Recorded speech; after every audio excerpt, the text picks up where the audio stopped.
औज़ु बिल्लाहि मिनश शैतानिर रजीम बिस्मिल्लाहिर रहमानिर रहीम। अस्सलामु अलैकुम तमाम स्टूडेंट्स। हम आज चैप्टर नंबर 2 पढ़ेंगे।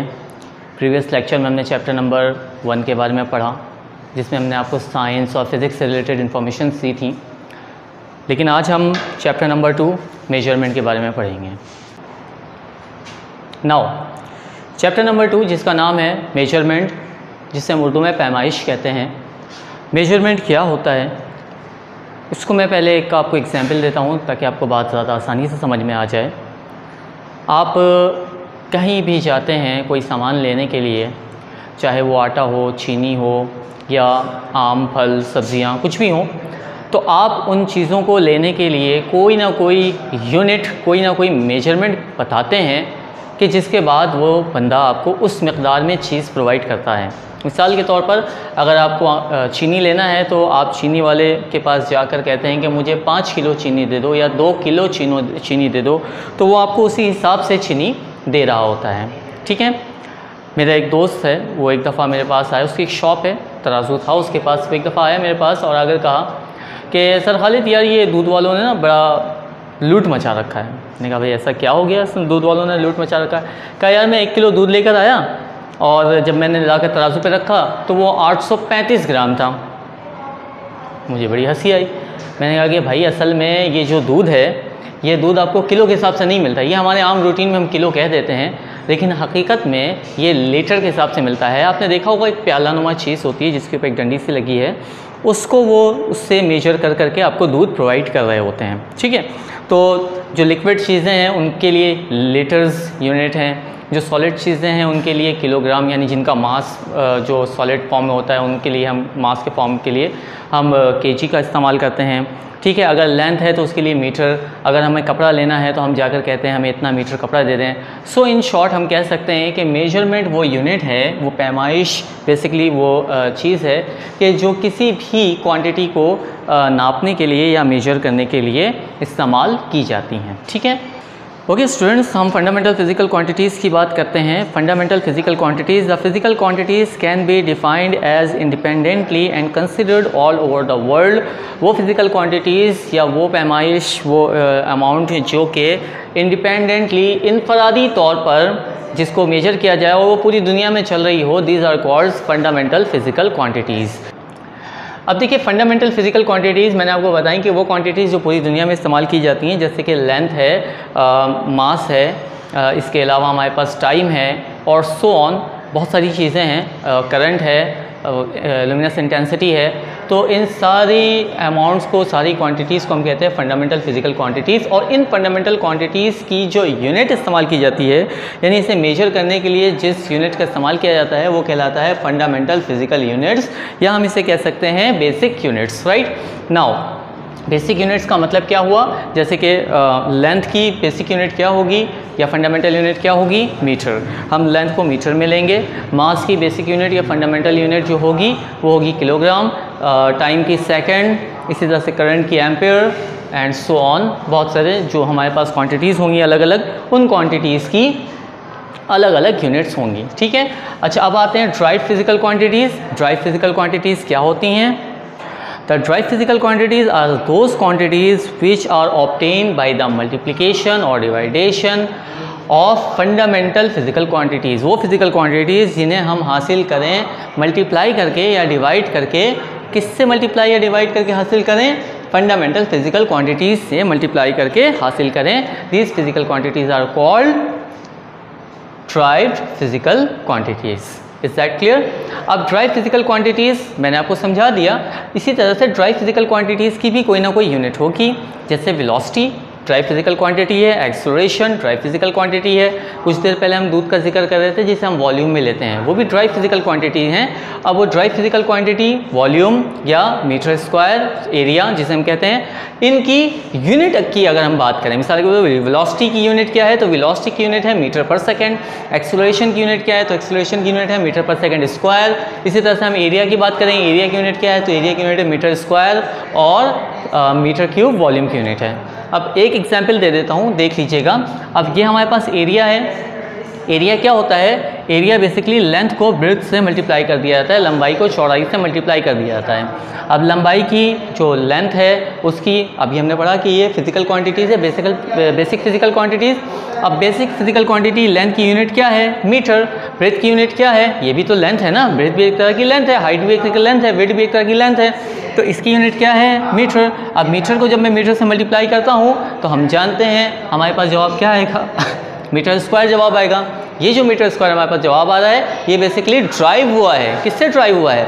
फिजिकल क्वांटिटी से ड्राइव हुआ है। इसीलिए ऐसे यूनिट्स जो फंडामेंटल क्वांटिटीज से ड्राइव होकर बने हों, ऐसे यूनिट्स को हम ड्राइव फिजिकल क्वांटिटीज़ कहते हैं, या उसकी यूनिट को ड्राइव यूनिट कहते हैं। एक दफ़ा फिर से मैं समझा देता हूँ, ऐसी फिजिकल क्वांटिटीज़ जो कि इंडिपेंडेंट हो वो कहलाती हैं fundamental physical quantities. Let suppose दोबारा से एग्जांपल देख लेते हैं।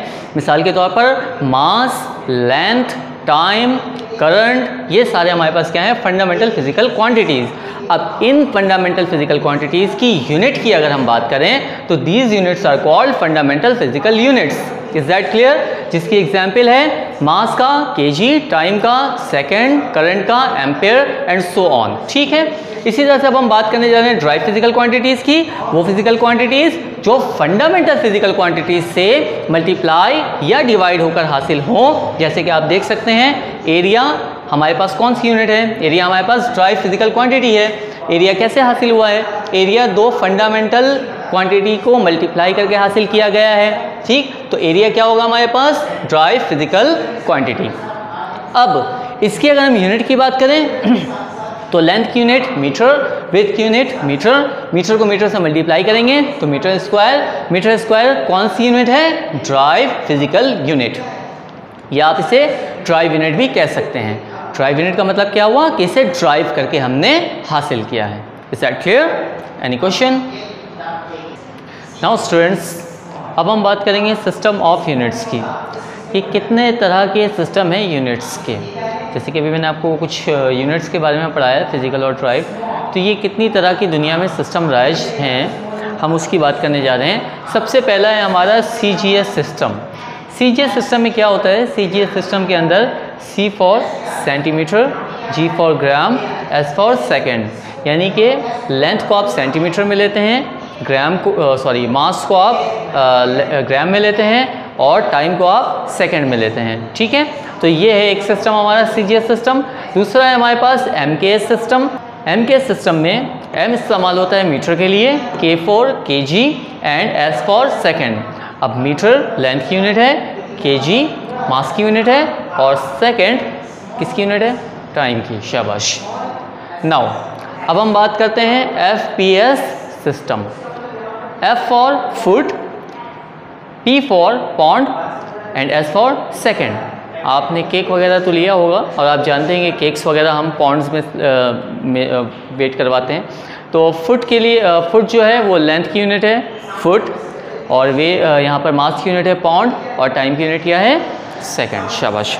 नाउ नेक्स्ट हमारे पास चौथा सिस्टम है जो कहलाता है SI सिस्टम।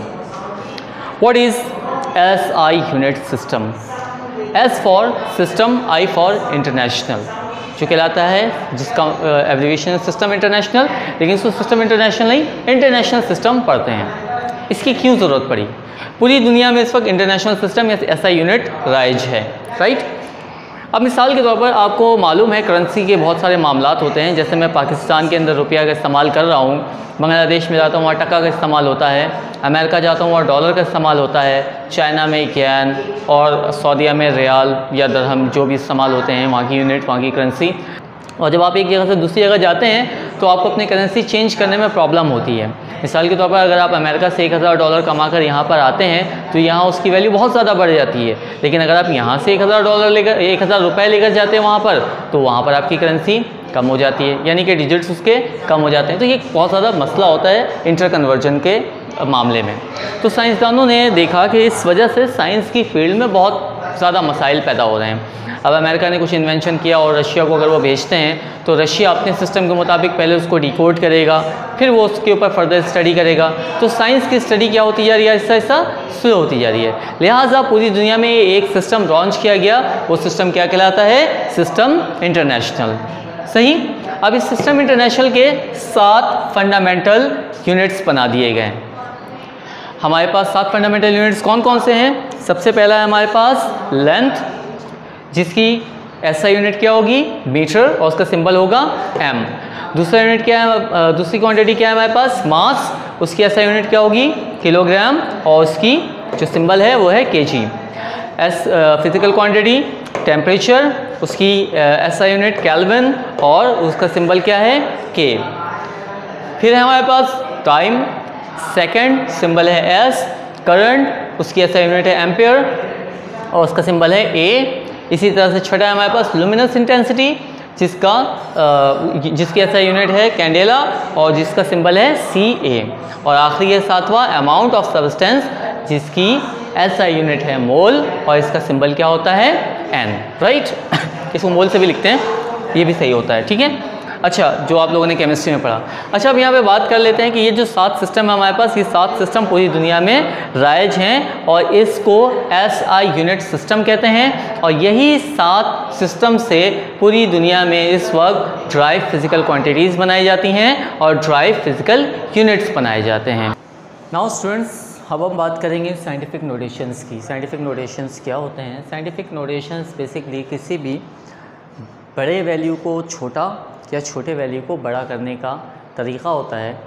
कुछ इस तरह कि उस बड़े वैल्यू को जब हम छोटा करें तो उसकी पावर में कमी ना हो, या उसकी वैल्यूज़ कम ना हो, या किसी बहुत छोटे वैल्यू को बड़ा किया जाए तो उसकी जो पावर है, छोटी पावर या उसकी जो वैल्यू है वो कम ना हो। मिसाल के तौर पर हमारे पास एक नंबर है, 80 लाख के करीब एक नंबर है, सही है। 8 के बाद कितने ज़ीरो हैं? 6 ज़ीरो। आप सब जानते हैं यहाँ पर एक पॉइंट छुपा हुआ होता है जो नज़र नहीं आता। अब अगर मैं इस पॉइंट को मूव करता हूँ, किस साइड पर? मैं मूव करता हूँ राइट से लेफ़्ट की तरफ। राइट से मूव कर रहा हूँ लेफ़्ट की तरफ, क्योंकि पॉइंट कहाँ पर मौजूद है? राइट पर मौजूद है। आप इसको मूव करते हैं 1 2 3 4 5 6 टाइम्स आपने मूव करा, और कहाँ लेकर चले गए आप? 8 के पास। अब ये सारे ज़ीरो क्या हो जाएंगे? ख़त्म हो जाएंगे। अब 80 लाख 8 में कन्वर्ट हो गया, इसका मतलब ये 8 80 लाख के तो बराबर नहीं है। यकीनन इसकी जो वैल्यू है उसको हमें शो ऑफ करना पड़ेगा। तो हमने पॉइंट को कितनी बार मूव करा था? 6 टाइम। हम वो 6 पावर बना के 10 के ऊपर लगा देते हैं। जब हम वो पावर 10 के ऊपर लगाते हैं तो हमारी ये 8 की वैल्यू उस 80 लाख के बराबर हो जाती है। इसी तरह से एक नंबर देखिए जो कि बहुत ही ज़्यादा छोटा है, 0.000008, बहुत ज़्यादा छोटा नंबर है। अगर मैं इस नंबर को बड़ा बनाना चाहूँ तो मैं इस पॉइंट को इस बार मूव करता हूँ लेफ़्ट से राइट की तरफ। जब मैं इसे लेफ़्ट से राइट की तरफ मूव करूँगा, देखिएगा 1 2 3 4 5 6, कितने टाइम्स मूव किया मैंने? 6 टाइम्स मूव किया। तो मैं 8 के साथ मल्टीप्लाई करूँगा और पावर क्या लगा दूँगा? 6। लेकिन इन दोनों में एक छोटा सा फ़र्क है। जब मैं राइट से लेफ़्ट की तरफ पॉइंट मूव करता हूँ तो पावर पॉजिटिव आएगा, और पॉजिटिव शो नहीं किया जाता। लेकिन जब मैं लेफ़्ट से राइट की तरफ मूव करता हूँ तो पावर क्या आएगा? नेगेटिव, और नेगेटिव को हम शो करते हैं। क्लियर?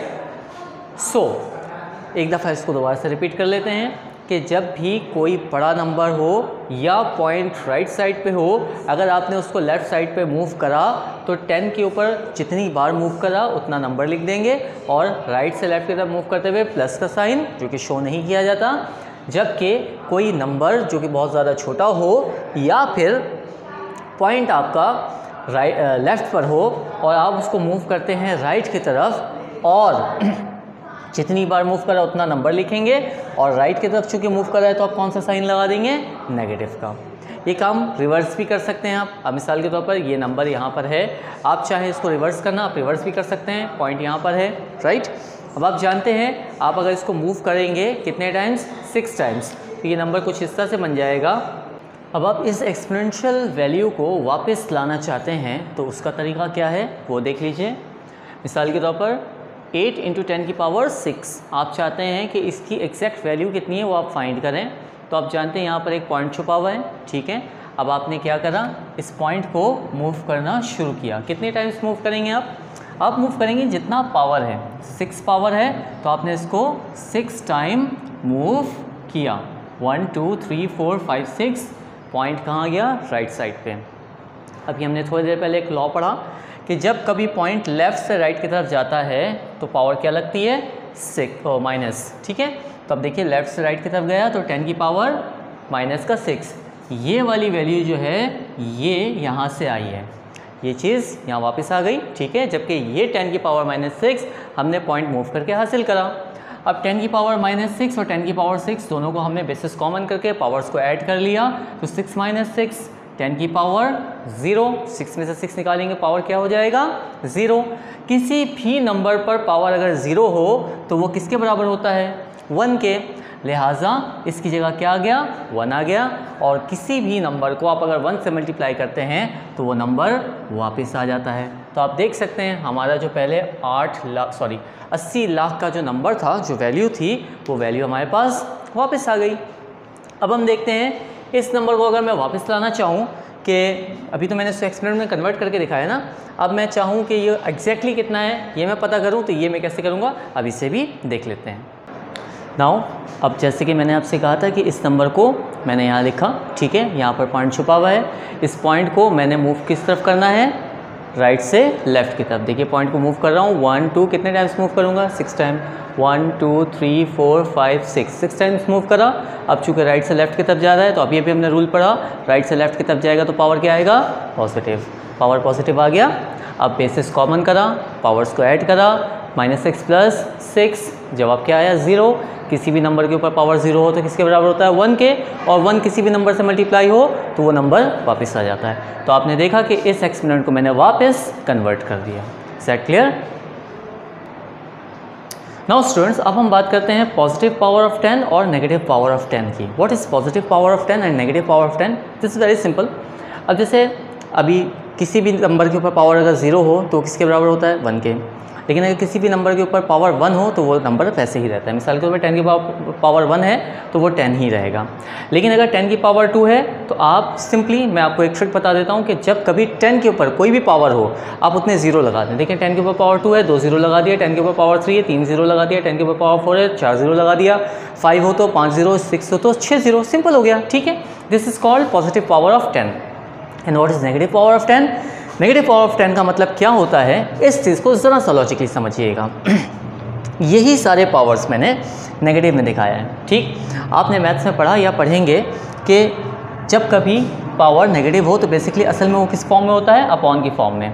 ये उल्टा चलते हैं। मैथ में क्या सिखाते हैं कि नीचे कोई भी नंबर हो आप उसको अगर ऊपर ले जाए तो उसका पावर क्या हो जाएगा? नेगेटिव। यहाँ पर मैंने आपको उल्टा करके दिखाया कि नेगेटिव पावर है तो वो असल में किस में होता है? एक्सपोनेंशियल फॉर्म में। देखिए अब 10 की पावर -2, तो मैंने क्या करा, आप चाहें तो इसमें एक स्टेप और ऐड कर लें, 1/10 की पावर 2, और 10 की पावर 2 का क्या मतलब था?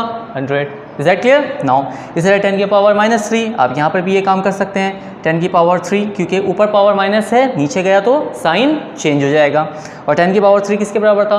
1000 के। और जब आप 1 को डिवाइड करेंगे 10, 100 और 1000 से तो 0.1, 0.01 और 0.001 में ये कन्वर्ट हो जाएगा।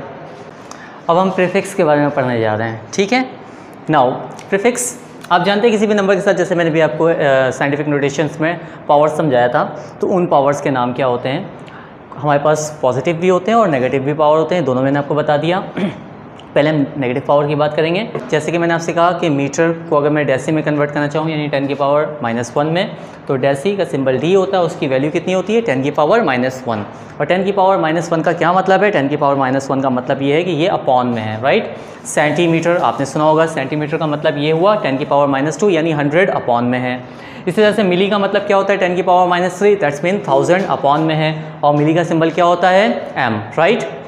Now same as it is micro, और माइक्रो का सिंबल आप यू बनाते हैं इस तरह, ठीक, दोनों साइड पे डंडे, ठीक है। सो माइक्रो 10 की पावर -6, नैनो 10 की पावर -9 एंड पीको 10 की पावर -12, और इनका सिंबल इसे म्यू कहते हैं। माइक्रो के लिए म्यू का सिंबल इस्तेमाल किया जाता है, नैनो के लिए स्मॉल n, और पीको के लिए स्मॉल p का सिंबल इस्तेमाल किया जाता है। नाउ अब हम पॉजिटिव वैल्यूज़ की तरफ आ जाते हैं। अगर मुझे पॉजिटिव वैल्यूज़ में 10 की पावर +1 है तो वो कहलाएगा डेका, जिसका सिंबल है DA, यानी मेरा जो भी नंबर है उसको मैं 10 की पावर 1 से अगर मल्टीप्लाई करूँ तो डेका में कन्वर्ट हो जाएगा। फिर इससे हमारे पास हेक्टो के 10 की पावर 2 प्लस में, और इसका सिंबल होता है H। किलो, ये बहुत ज़्यादा आप इस्तेमाल करने वाले हैं इस चैप्टर के अंदर और पूरी बुक के अंदर, तो 10 की पावर +3, और इसका सिंबल क्या होता है K। अब जैसे kg आप कहते हैं, kg का मतलब K for kilo, G for gram, kilogram, right. Mega का सिंबल कैपिटल M, 10 की पावर 6, गीगा 10 की पावर 9, कैपिटल G, और टेरा 10 की power 12 and capital T। Now students, अब हम यूनिट कन्वर्जन की बात करने जा रहे हैं, ठीक है। यूनिट कन्वर्जन में हमारे पास पहले पेज नंबर 15 फिजिक्स की बुक में पेज नंबर 15 चैप्टर नंबर 2 पर आप अगर आप आते हैं, जिसकी तस्वीर मैं यहाँ पर भी शो कर रहा हूँ, उसे देखिए। पहली वैल्यू है 1 किलोमीटर। आप जानते हैं लेंथ की बेसिक यूनिट क्या होती है, मीटर, ठीक है। 1 किलोमीटर का मतलब क्या होता है, किलो की वैल्यू अभी कुछ देर पहले मैंने पढ़ाई 10 की पावर 3, और 10 की पावर 3 का मतलब क्या है 1000, तो 1 किलोमीटर में कितनी मीटर्स होंगे, 1000 मीटर्स होंगे, ठीक। या हम ये कह सकते हैं कि 10 की पावर 3 मीटर्स, जैसे कि आप देख सकते हैं। नंबर सेकंड वैल्यू हमारे पास 1 सेंटीमीटर। सेंटी के बारे में अभी मैंने पढ़ाया, सेंटी मीन्स 10 की पावर -2, ठीक है। तो मैं उस 1 को मल्टीप्लाई करूँगा 10 की पावर -2 से, और 10 1 कितना होता है 10, तो आप अपने बुक में देख सकते हैं 10 की पावर -2 मीटर आपको नज़र आ रहा है, ठीक है। अच्छा, इसके बाद हमारे पास तीसरी वैल्यू है मिलीमीटर। मिली का मतलब क्या था, 10 की पावर -3 या अपॉन 1/1000, ठीक है। तो यहाँ पे आप दोनों वैल्यूज़ देख सकते हैं, 10 की पावर -3 भी और 1/1000 भी, क्योंकि 10 की पावर -3 का मतलब क्या है, उससे पहले 3 0 हैं। इसी तरह से माइक्रो 10 की पावर -6 और नैनो 10 की पावर -9, ठीक है। नाउ अब हम बात करने जा रहे हैं मिनट्स की। The basic unit of time is seconds, ठीक है। अब 1 मिनट, 1 मिनट में 60 सेकंड्स होते हैं, ठीक है। इसी तरह से 1 घंटे में 60 मिनट होते हैं। तो जब आप 60 को 60 से मल्टीप्लाई करते हैं तो 1 घंटे में टोटल सेकंड्स कितने हो जाते हैं, 3600, राइट। 1 मिनट में 60 सेकंड, 1 घंटे में 60 मिनट, या 1 घंटे में 3600 सेकंड्स। क्लियर। नाउ मिली सेकंड्स की बात करेंगे और माइक्रो सेकंड्स की बात करेंगे एंड नैनो सेकंड्स की बात करेंगे, जैसे कि आपके बुक में मौजूद है। मिली का मतलब आप पहले भी जानते हैं, 10 की पावर -3, तो 1 × 10 की पावर -3, 10 1 ज़ा 10, तो 10 की पावर -3 सेकंड्स, एंड 10 की पावर -6 सेकंड्स क्या कहलाएगा, माइक्रो सेकंड, ठीक है। 10 की पावर -9 सेकंड्स कहलाएगा nano second. Is that clear. Now अब हम बात करने जा रहे हैं ग्राम्स की। आप जानते हैं ग्राम्स, अच्छा यहाँ पे 2 वैल्यूज़ हैं, एक आप ऊपर किलो में देख सकते हैं। हमने किलो में जो किलोमीटर था उसको कन्वर्ट किया था मीटर में, जबकि ग्राम के अंदर आप देख सकते हैं ग्राम को कन्वर्ट किया है केजी में। तो यहाँ कंफ्यूज मत होइएगा कि ऊपर हमने मल्टीप्लाई किया है, नीचे हमने डिवाइड किया है। बेसिकली हम छोटी वैल्यू से बड़ी वैल्यू की तरफ जा रहे हैं और उसकी वैल्यू को हम कम कर रहे हैं, इसीलिए ये डिवाइड हुआ है, ठीक है। तो 1 ग्राम में कितने किलोग्राम होते हैं, क्योंकि बेसिक यूनिट क्या है मास की, केजी, ठीक है। अब हम ग्राम से रिलेट कर रहे हैं। 1 किलोग्राम के अंदर कितने ग्राम होते हैं, 1000 ग्राम। और अगर हम ये देखना चाहें 1 ग्राम में कितने केजी हैं, तो उस 1000 को आप 1 से क्या कर देंगे, डिवाइड कर देंगे। तो आपके पास जो जवाब आएगा 10 की पावर -3 केजी जवाब आएगा। नंबर सेकंड, अगर मुझे ये देखना है कि 1 केजी में कितने मिलीग्राम है, तो मैं उस मिली की वैल्यू कितनी थी, 10 की पावर -6, ठीक है। आप पहले देख सकते हैं कि ऊपर आपके पास 10 की पावर -3 किलोग्राम 1 ग्राम में मौजूद है। तो 10 की पावर -3 को मिली के 10 की पावर -3 से आप मल्टीप्लाई कर देंगे तो 10 की पावर -6 केजी बन जाएगा 1 मिलीग्राम के अंदर। एंड द लास्ट माइक्रो, जैसे कि आप शुरू में देख सकते हैं 10 की पावर -3 केजी के अंदर माइक्रो की 10 की पावर -6 को आप मल्टीप्लाई करेंगे तो 10 की पावर -9 केजी 1 माइक्रोग्राम में बन जाएगा। तो इस तरह से हम यूनिट्स को कन्वर्ट करते हैं। नाउ स्टूडेंट्स, हम बात करने जा रहे हैं एरर्स की। An error is defined as the difference between the measured and actual value, यानी जो मेजरमेंट की गई हो और जो एक्चुअल वैल्यू है उसके दरमियान अगर फ़र्क हो जाए तो वो क्या कहलाता है, एरर। मिसाल के तौर पर अगर आप एक तराजू लेते हैं, आपको मालूम है कि ये चीज़ जो है वो 1 किलो की है, आप वज़न कर रहे हैं और वो 1 किलो से कम वैल्यू दे रहा हो या 1 किलो से ज़्यादा वैल्यू दे रहा हो, तो आप कहते हैं कि कहीं ना कहीं कोई एरर या कोई मसला है, this is called error. There are 3 types of error, number 1 personal error, number 2 systematic error and number 3 random error. Personal error अपने नाम से जाहिर कर रहा है कि इसके अंदर पर्सन्स की कोई मिस्टेक हुई होगी, जैसे कि पैमाइश में या मेजरमेंट में कोई गलती हो गई होगी, that type of error is called personal error. Number 2 systematic error, ये भी अपने नाम से जाहिर कर रहा है कि जो मेजरिंग इंस्ट्रूमेंट है उसके अंदर अगर कोई फॉल्ट आ गया है तो that type of error is called systematic error. At the last random error.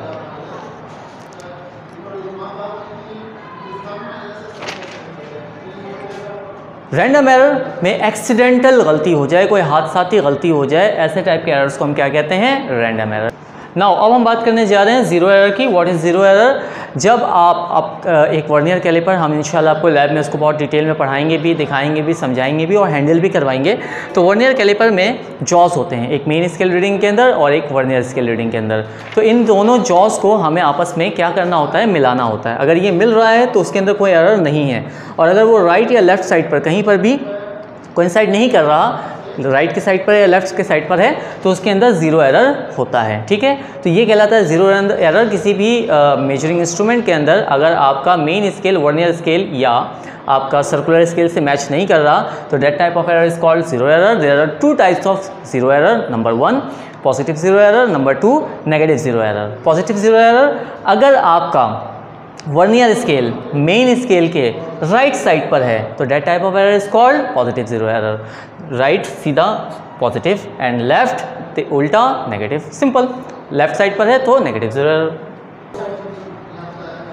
Now students, vernier caliper, micrometer, screw gauge, stop watch, measuring cylinder and physical balance, ये हमारे पास 5 टॉपिक्स हैं जो मैं आपको नहीं पढ़ा रहा इस वक्त। राइट नाउ मैं आपको नहीं पढ़ाऊंगा, ये हम इंशाल्लाह लैब के अंदर इसका प्रैक्टिकल भी करेंगे, ये एपरेटसेस आपको दिखाएंगे भी, इसका हैंडलिंग भी आप करेंगे और ये आपको हम बहुत डिटेल में लैब के अंदर समझा देंगे। अब आइए अपने होमवर्क पर, जो आपका do complete chapter number 2 in copy and do complete book exercise in chapter number 2 of chapter number 2 in copy. आपके पास ये जितने भी काम हैं चैप्टर नंबर 2 के, या अपनी कॉपी पे करना है।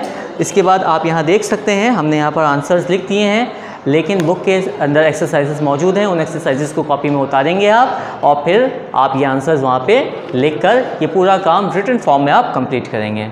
ठीक है, अपना ख़ास ख्याल रखिएगा, अल्लाह आपको अपने हिफ्ज़-ओ-अमान में रखे। अल्लाह हाफिज़।